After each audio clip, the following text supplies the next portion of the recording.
São histórias familiares, histórias que eu fui resgatando também. E aí é aquela história, vai, primeiro as histórias vão para o caderno, do caderno vira um esboço, do esboço vai, e aí vão surgindo e normalmente vai. Então tem coisas que às vezes as histórias familiares, tem um biombo que eu tenho que é a história de uma tia minha que morreu no dia do casamento. Então, essa história eu vi num diário lá, e aí depois fez o esboço e tudo. E é um quadro que virou icônico, a tia Minervina. Aí, garoto, eu gostava muito de desenhar. E aí ficava aí, fui. Com 10 anos, 11 anos de idade, fui estudar com a Vânia Lima. Fiz o curso dela com a Vânia Lima, era a escola de Pernambuco, né? Ela tinha feito Belas Artes em Pernambuco, estudado com os grandes pintores, no local do usuário, Pierre Chalita, os lá de Recife, todos, e Abelardo da hora, companhia do militar. E aí Vânia Lima foi aos 13, 14 anos, e foi importantíssimo, porque na verdade foi aquilo dali, havia alunos, havia de conversa com aquilo, e a gente ficou elaborando toda aquela coisa. A partir dali, procurei fazer outras coisas. Eu estudei um pouco de arquitetura, fui um pouco para paisagismo, comecei a apaixonar por paisagismo. Fui morar em Recife, vi as praças de Burle Marx em Recife, influenciou também. Aquela vida cultural de Recife, que era muito maior do que a de Marcel, também influenciou também, por eu tinha, sei lá, 14, 15 anos, 16 anos. Então, vai permeando a gente, né, de interesse histórico. Porque existe, quer dizer, é um processo de resistência à cultura, porque existe uma coisa contra, né? Não, rapaz, bom é ganhar dinheiro, bom é jogar bola, bom é cachaça, né? E aquela história, bom é aquela. E aí o artista fica assim. E aí descobrir, né? Porque aí a gente vai se descobrindo como ser humano, os outros, né? Encontrando a sua turma, né? Então isso é importante também, aquela história, né? Que eu disse rapaz, vai fazer. Dá dinheiro não, não sei o quê. Mas vai encontrar a sua turma, que aí vai, cara, são os pintores, são os artistas, são as pessoas que você, né, tem um diálogo. Isso é muito importante aí na vida. Quanto mais cedo a pessoa puder fazer isso, melhor. Hoje em dia já está bem mais aberto as coisas todas, né, as novas opções, né? Que você usava recortes, que você usava algum objeto e tal. Como é que você fez essa escolha por esses Hum. materiais, pela Foi sua paleta de cores? Como é que você foi minha mania criando de esse... colecionar muitas coisas. E aí gostava de disco, livro, blá, blá, blá. Acabava juntando as coisas da família, depois eu ia dando. Tem partitura de música, me dava. Aí tem revistas antigas, me dava. E aquilo dali eu ia incorporando nos trabalhos, coleção de botões, coleção de coisas assim. Um dia desse eu arranjei umas portas antigas, né? Uma porta, né, que eu dou já para fazer um bioma tá ali para trabalhar. E aí são coisas assim que vai empurrando a inspiração, né? Me ofereceram as portas vi, gostei, já me inspirou o trabalho. Aí eu vou fazendo essa. Claro que faz parte de uma linha geral, mas nesse meio daí também vai o acaso, né? Que às vezes não existe acaso, como eu disse, por exemplo, falei de espíritos, espiritualidade e tudo, mas. E e é só de colecionar. O Walter Benjamin que diz isso: colecionar é tornar algo visível. Então, ver beleza nas coisas e querer trazer para mostrar, né? Então, isso tudo é um compartilhar. O artista ele faz, quer dizer, de certa forma, ele não pode nem se isolar tanto, né? Mas é aquela situação, nem tudo de um jeito, né? Às vezes as coisas vão de um jeito, que às vezes vem tudo para a mão, às vezes foge tudo, e aí torna visível algo, coleciona, torna visível algo, né? Quer dizer, então essa coisa que a gente admira na cidade, ou seja do povo, seja tornar visível para outros a acessibilidade. Então, seja de acessibilidade a alguma coisa que merece ser preservada a nível físico, seja em nível material, né? Homenagem às pessoas que foram importantes, né? Para mim, que me ensinaram muita coisa. Paleta de cores colorida. Você Sempre, tem cores específicas que você gosta? Como é que é? sempre gostei de cores quentes e de cores e cores variadas. Então, eu gosto de amarelo, laranja, cor de rosa, vermelho. Então, gostei, sempre foi muito isso aí. Eu gostava muito das pinturas alagoanas, ou brasileiras, que eu mais gostava de Tarsila do Amaral. Aquela paleta de cor de partida do Brasil, do interior, muito a ver comigo, né? Entendeu? Os temas, eu gostava muito de Portinari, aquelas coisas, aquelas secas, curtia também a história. Então, aquela coisa, eram as informações que chegavam, né? Na biblioteca, pelas enciclopédias, pelas coisas da época. Hoje em dia a gente vê tudo assim. Então, eu conheci a pintura de Fernando, que modificou muito, porque na verdade era o tema. O Fernando era uma coisa que trouxe para o nordestino, né?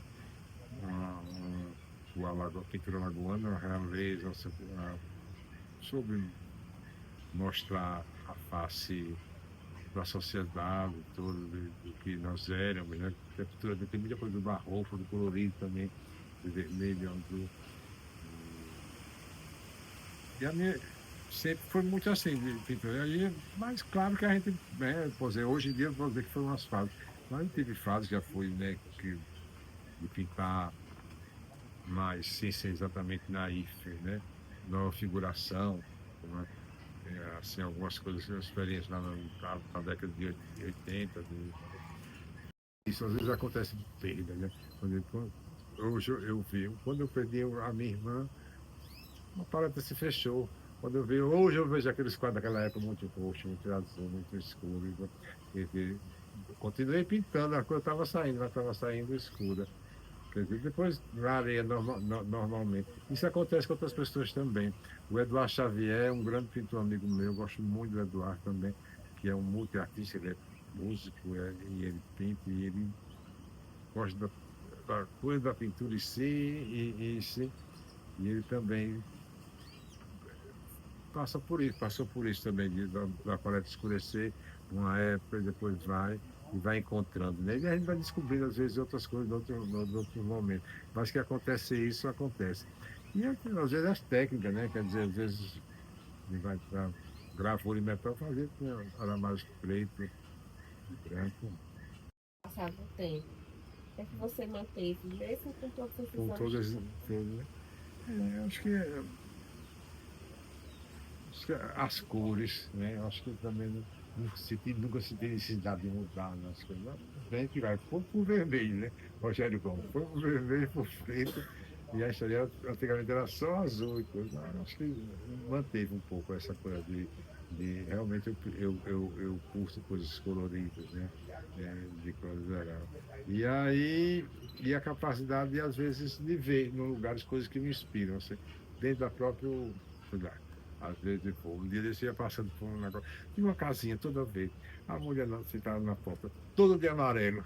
Aí aquilo ali chamou toda a atenção, entendeu? Aquilo ali vai ser um quadro, mas só que fica, a gente vai passando uma coisa assim, né, que toca você, daquilo é sei lá, uma brasilidade, ou seja, de uma humildade, né?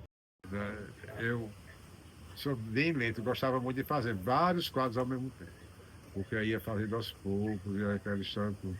Então, quanto mais às vezes o tempo vai passando, vai ficando ali. Agora chega uma hora que ele satura, né? Você vê, não, já tá bom.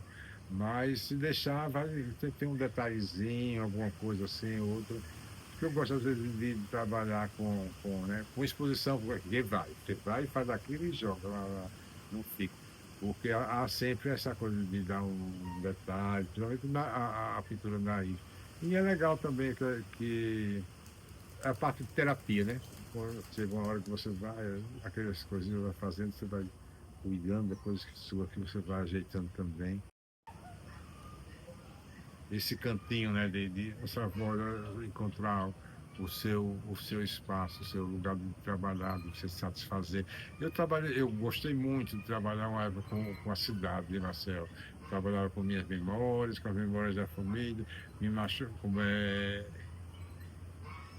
o patrimônio. E foi justamente nessa época da Conselho de Cultura. E aí, então, depois ficou tão assim que o patrimônio todo quer dizer, Marcelo estava um descaso de chão, depois afundou a cidade dele, então ficou tão difícil até te defender por onde fazer alguma coisa, porque o descaso é grande demais, a destruição é grande demais. Então, quer dizer, aquela coisa. Então, abordar, mas de uma maneira diferente a coisa assim. Dando uma sem saudosismo, né? Mas no sentido eu acho que o tipo de vida antigamente, de coisa, quer dizer, eu convivi com pessoas mais antigas, então eu gosto mais de morar em casa, de bicho, de coisa, disso. Talvez, estamos já no meio. Não, não tem nada a ver. Eu não, quer dizer, se eu não fui para São Paulo quando tinha morado de vez, quando tinha 30, 40 anos, eu não vou agora. Eu agora desafios, os convites, eu não tivesse sido convidado para ir para o Rio, não teria feito a exposição. Depois, aqui em Maceió também, outras exposições que eu fiz aqui. E o painel do aeroporto. Vários artistas fizeram painel no aeroporto. Os meus ficaram, foram que ficaram, porque na verdade foram, hoje em dia, tanta gente tira retrato e manda para mim, quer dizer, não importa das vezes, quer dizer, então considero, né, sorte, acaso, história. Então, ao longo dos trabalhos, você vai conquistando alguma coisa, outra que vai lhe dando um respaldo. Fiz alguns hotéis, então é o que tem na cidade, é mais ou menos isso. Fiz aquele Jaraguá Drinks lá no coisa, quer dizer, como sempre a arte contemporânea, sempre, a arte aí sempre de lado, né? Aí, por último, na comemoração dos 20 anos da Pinacoteca, me chamaram, não tinha mais lugar. Aí mandaram a foto dos banheiros. Então, duas fotos de banheiro, e eu fiz como. Quer dizer, foi uma coisa engraçada, foi outro lugar, eu peguei, fiz um trabalho maravilhoso, assim, porque na verdade fiz uma homenagem a Jaraguá e tudo, assim, e foi ótimo porque já foi para a Piraca depois e também foi uma coisa assim que antecipou, foi como se fosse a própria exposição que eu fiz lá na Pinacoteca também, que esse mesmo trabalho também fez parte, mas que foi um sucesso em 2009, quer dizer, 10 anos depois. E aí, mas chamava Jaraguá Drinks. Também foi feito na carreira também, que era outra coisa, e aí foi legal. Então essas coisas às vezes tem, entendeu? Então eu tenho, sou aquele pintor que fica todo dia pintando um pouquinho, já fui, mas eu sou um pouco assim, às vezes com um pouco Beto Leão, então, pinta, às vezes passa uma semana pintando direto, depois para, dá um vai, como é, e, e vai de acordo sei lá, a demanda mesmo. Como hoje em dia não tem mais muita demanda, é mais a demanda interior, quer dizer, de querer, né, exprimir alguma coisa. E ele disse que às vezes quando o jogo está muito feliz, né, não produz. O Proust dizia que a felicidade não produz muito. O artista tem que estar infeliz para poder estar produzindo. E é um pouco por aí também. Então a gente vai, às vezes aquele que incomoda a gente é o que leva a gente a crescer, a voltar. E aí a pensar de novo naquilo, não ficar só não ficar reclamando, o mercado não é mais a mesma coisa, fulano isso, ninguém valoriza, né? As pessoas estão aí, e principalmente depois da pandemia, que cada um cai. Eu mesmo voltei para cá por causa depois da pandemia e tudo. Então a gente está buscando os seus caminhos, ou a gente volta a pintar, ou procurar arte, fazer algum tipo de arte, ou mesmo, né, mudando de trajetórias.